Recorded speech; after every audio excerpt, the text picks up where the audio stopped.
When I was a kid, my dad used to ask me all the time, son, what are you going to do with your life? What business do you want to get in? What do you want to do?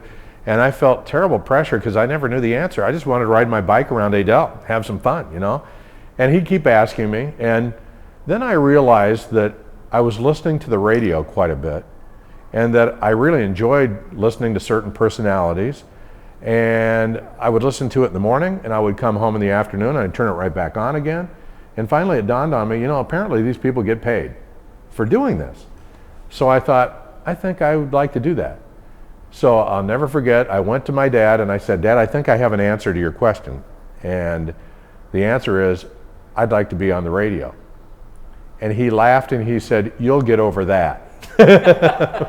And he became so proud of me afterwards, after I had some degree of success at that, but that just seemed like such a far stretch from anything any Harden family member had ever done.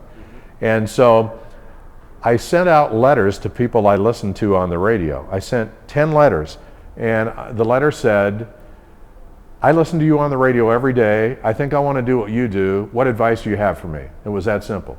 And I waited for these letters to come back, and nobody wrote back, and I waited day after day. I checked the mailbox, and it was so disappointing. And then one night the phone rang, and my mother said, Van, it's for you. And I went to the phone, and this guy said, hello, Van, this is Roy Fox, and we're live on WHO Radio on Clear Channel Conversation. And I wanted to thank you for sending me this letter that you sent, and I want you to know that when I was a kid, I sent a letter just like that to a guy, and he helped me, and now I'm going to help you. Wow. Yeah, and so he said, why don't you have your parents bring you down to the radio station this weekend, and I'll take you on a tour. And so I said, great.